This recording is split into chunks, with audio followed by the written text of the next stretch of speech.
우리가 인간관계도 가지가지지만 그 가운데 우리 부부로 살아간다는 건 얼마나 대단한 일인가. 낯선 자들이잖아요. 모르는 사람들이에요. 더군다나 우리는 혈연으로 연결된 사람도 없습니다. 그럼에도 불구하고 우리가 인연이 됐다는 건 정말 대단한 일이다. 엄청난 일이다. 그리고 이 인연으로 함께 만나서 앞으로 살아가는 일은 더 엄청난 일이다. 근데 생각해 보면 다른 집들은 다 문제가 없다고 생각이 들잖아요. 보통 사람들은 다들 다른 집들은 잘 지낸다고 생각하고 다른 가족은 우리 집보다 행복하다고 생각합니다. 근데 이건 완벽하게 착각입니다. 완벽한 착각이에요. 이 세상에 문제없는 부부는 없습니다. 부부싸움 하죠.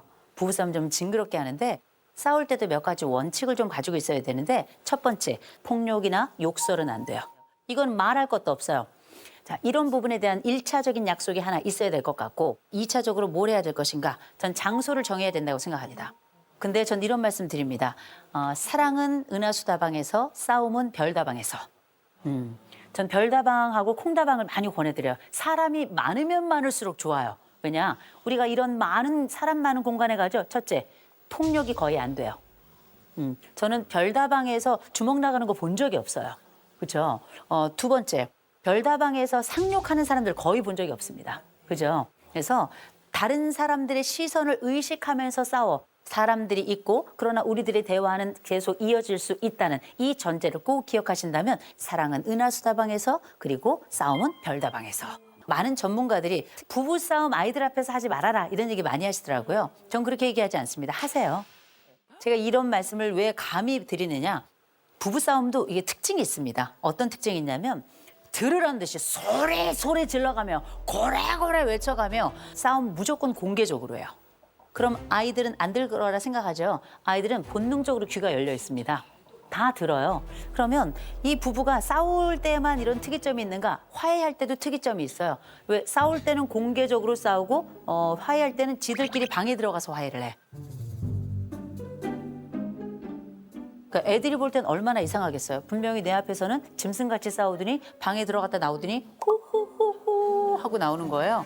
애들이 생각하죠. 아, 환자구나. 이렇게 생각하겠죠. 그래서 싸울 수 있습니다. 최대한 안 싸워야 되겠지만 아이들에게 싸우는 모습 보여줬죠. 화해하는 모습도 보여줘야 하는 겁니다. 그래야 아이들이 엄마 아빠 싸울 때 예측을 하는 겁니다. 아이가 예측을 하면 큰 일에 대한 불안이 줄어들고 안심이 높아지거든요. 싸움을 목격하더라도 예측이 가능하도록 해줘야 되는 겁니다. 저는 먼저 이 말씀을 드립니다. 버려야 됩니다. 버리기. 이 세 가지가 어쩌면 우리가 부부로도 살아가면서도 좀 굉장히 중요한 거라 생각을 합니다. 첫 번째, 버리기 할 때 첫 번째가 버튼을 찾아라입니다. 우리가 인간관계가 있죠. 딱 두 사람 이상이 만나잖아요. 그러면 무조건 구조가 만들어집니다. 이 구조가 딱 만들어지면 이 구조 속은 무조건 두 개의 버튼이 만들어져요. 발작 버튼, 안심 버튼이거든요. 자, 발작 버튼은 어떤 것인가? 이런 말 하지 마, 나 돌아버린다.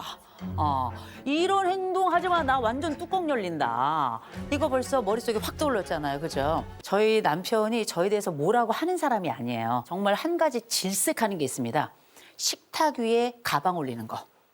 아니, 내가 그 가방을 화장실에서 이렇게 청소를 하다가 놓은 것도 아니고 그냥 가방 위에 올려놓을 수 있는 거 아니겠습니까? 왜? 식탁은 닦으면 되잖아. 근데 이 사람은 이게 용납이 안 되는 거예요. 저희 지금 결혼 27년 차인데 여전이에요. 왜냐? 한 번 올리지 말라 그랬을 때 제가 안 하긴 했는데 왜 안 되는지를 모르겠는 거야. 그러는 거예요. 그래서 저도 그 뒤로 아무 이유를 잘 모르겠으니까 저도 모르게 자꾸 올렸더니 이 사람이 한 번은 화를 내더라고요. 왜 자꾸 테이블 위에 가방을 올리는 거야? 그 제가 뭐라 했어요? 미안해. 뭐 간단해요. 미안해. 자, 근데 저도 싫어하는 게 있을 거 아니에요. 전 뚱뚱하단 말 진짜 싫어해요. 웃지 마. 웃는 것도 싫어요. 왜냐, 전 평생 들었거든요. 평생. 저는 지금이 제일 날씬할 때예요. 근데 저희 남편이 몸으로 뭘 얘기하는 사람은 아닌데 한 번은 이런 얘기를 하더라고요. 살을 좀 빼지. 그때 제가 84kg였어요. 조금 나가긴 했어요. 그러면은 해도 뭐라고요? 예, 죄송합니다. 네. 네. 몸은 개인이 살리는 걸로. 네. 저는 듣고 싶었던 말이 있는데 듣기 싫었던 말을 먼저 시작하니까 그 말이 그렇게 섭섭하고 싫고 사실 그 뒤로 제가 그 불편한 얘기를 한 번 했고 그 뒤로 그 사람은 한 번 얘기하면 꼭 들어주는 사람이라 괜찮아졌어요. 근데 누구나 이렇게 한 번 얘기한다고 해서 이게 해결되는 문제는 아니란 말이에요. 왜냐? 내가 싫어하는 말, 내가 싫어하는 그 행동 이거 여러분 배우자가 알까요? 모를까요? 알지. 다 알 것 같은데. 알 것 같아요? 알 것 같아요? 알면 럭키예요. 이건 대화가 많은 가족들은 아는 경우가 많아요. 근데 10중 8구 모릅니다. 10중 8구 몰라요. 그래서 어떻게 해야 되는가? 알려주셔야 됩니다. 알려주는 게 먼저예요. 구체적으로 단위를 쪼개서 바로 이런 단어, 이런 문장 아주 구체적으로 알려주셔야 알아듣는 거고요. 또 하나 행동도 정지화면 같아야 돼. 딱 정지화면, 요 장면에 바로 요 행동 알려주셔야 돼요. 그래서 이 사람이 이 행동이 줄어들었어, 이 말이 기꺼이 줄어들었어, 이 사람하고는 다음 생에도 결혼하세요. 다음 생에. 왜냐? A를 줄일 수 있는 사람은 B를 시작할 수 있는 사람이에요. 이거 굉장히 중요한 거라 꼭 그렇게 하셔야 되는 게 부부 생활을 오래 했던 분들이 착각하는 게 있어요. 보통 내가 결혼 10년 했어, 20년, 30년 했어 하는 분들이 뭘 얘기하냐? 야, 내가 너를 모르니? 야, 내가 네 엄마보다 너를 잘 알아. 내가 너랑 네 엄마보다 너랑 오래 살았어. You know? 아는 집구석이 그래요? 그죠? 안다는 건 착각이다. 우리의 어제와 오늘도 다른데 어떻게 우리가 아닌 또 다른 사람들의 이 상황이 정확하고 적확하다라고 얘기할 수 있겠습니까? 그래서 내 거 알려줬으면 그 사람에게도 상상 말고 물어봐야 되는 겁니다. 자, 그런데 재밌는 거. 이런 발작 버튼이 있으면 우리가 그렇게 이혼하고 우리 관계가 파쇄된다고 생각하시죠? 이것 때문에 그렇다 생각하시죠? 절대 아니에요. 진짜 이 부부들이 파쇄되거나 아니면 이 관계가 흐트러지는 가장 중대한 이유는 뭐냐면 안심 버튼이 없어서입니다. 안심 버튼이 뭐냐? 내가 힘든 순간에 그가 나를 위로하는 방법을 알고 있는가? 우리가 다퉜을 때 화해하는 방법을 아는가? 또 그가 나와 함께 다퉜을 때 서로 용서의 기술을 알고 있는가? 이게 사실은 안심 버튼이거든요. 저도 이렇게 이렇게 나오잖아요. 그러면 제 남편은 저를 달래는 방법, 저를 마음을 풀어주는 방법을 100% 알고 있습니다. 제 남편은 저를 데리고 식당을 가요. 한 4종 이상을 딱 시켜. 4종을 다 시키고 얘기해요. 얼른 먹어, 빨리 먹어. 얼른 먹어, 빨리 먹어. 제가 넘어갑니까? 안 넘어가지? 안 먹어. 하지 마, 안 먹어. 고선 씨 빨리 먹어, 얼른 먹어, 얼른 먹어, 얼른 먹어. 먹잖아. 괜찮다. 심지어 다 먹어요. 근데 같은 상황이라도 저희 남편은 그때 식사를 하죠. 속이 불편하단 말이에요. 이건 뭔지 아세요? 다른 거예요. 사람은 내가 가지고 있는 그 방식과 내 파트너는 반드시 다른 방식을 가지고 있는 겁니다. 그러니 저도 어떻게 물어봐야 되겠죠? 상상 말고. 제가 물어봤습니다. 여보, 자기야, 당신이 화가 나거나 마음이 불편하거나 힘들 때 내가 어떻게 해주면 좋을까? 그랬더니 제 남편이 얘기하더라고요. 자기를 그냥 좀 놔둬달래요. 당신이 화가 풀렸다는 걸 내가 그럼 어떻게 알 수 있을까? 그랬더니 밥 먹자 그럼 풀린 거래요. 저희는 규칙을 말한 거예요. 규칙을 좋은 규칙을 가지고 있는 집은 좋은 구조를 만들고 좋은 고백으로 이어집니다. 우리 부부는 어떤 규칙을 가지고 있는지를 잘 보셔야 되는 겁니다.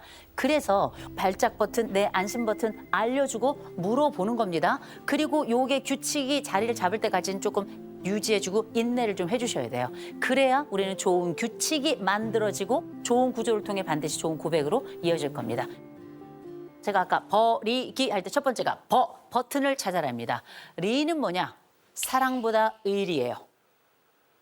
사랑 식어요. 100% 식습니다.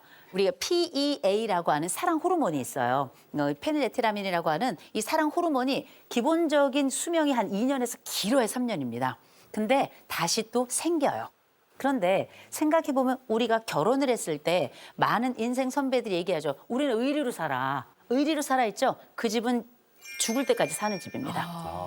사랑은 변하나 의리는 더 오래 가죠. 그리고 이 의리는 늘 강력하고 때로는 위기의 순간이나 불편한 순간에도 서로를 지키는 힘이기 때문에 저는 오히려 사랑을 외치는 것보다 오히려 오래 살고 싶다면 의리를 외쳐라라고 말씀드립니다. 의리!